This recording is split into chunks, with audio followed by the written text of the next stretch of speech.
मुअज़्ज़ज़ नाज़रीन अस्सलाम वालेकुम। शाम का वक़्त था। सेठ साहब सेहन के लान में बैठे चाय पी रहे थे कि दरवाज़े की घंटी बज उठी। सेठ साहब ने उठकर दरवाज़ा खोला तो बाहर खासी हसीन और जवान लड़की खड़ी थी। वो सेठ साहब को देखकर मुस्कुराई और बोली, सेठ साहब, आपको बहुत बहुत मुबारक हो। आप कुरानदाजी में आज रात सिनेमा की मुफ्त टिकटें जीत चुके हैं।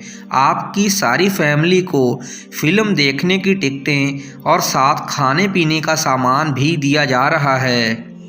और हाँ, सिनेमा घर में आपकी देखभाल के लिए मैं खुद वहाँ मौजूद होंगी।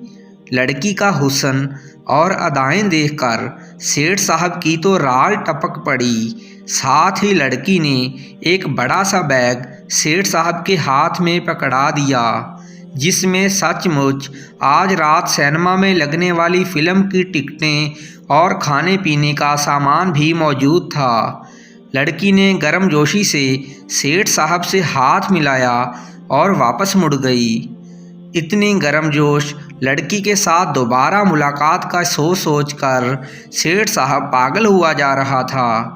रात होते ही सेठ साहब ने घर को ताला लगाया और बीवी बच्चों के हमरा फ़िल्म देखने सिनेमा हॉल पहुंच गए। फ़िल्म और खाने पीने का सामान तो बहुत मज़े का था, लेकिन 3 घंटे की फ़िल्म में वो लड़की सिनेमा हॉल में कहीं नज़र न आई। सेठ साहब की बेकरारी मज़ीद बढ़ गई।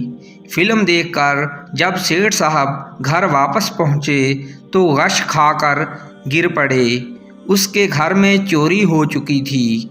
चोर लाखों का जेवर और लाखों की नकदी लूटकर फरार हो चुके थे। जब सेठ को होश आया तो सेहन में एक लिफाफा पड़ा हुआ मिला, जिसके अंदर एक ख़त था। ख़त खोलकर पढ़ा तो अंदर लिखा था कि प्यारे सेठ साहब, उम्मीद है आपको हमारी फ़िल्म पसंद आई होगी। दुआओं में याद रखना, आपकी हसीन मेज़बान। ख़त पढ़कर सेठ साहब फिर गश खाकर गिर पड़े।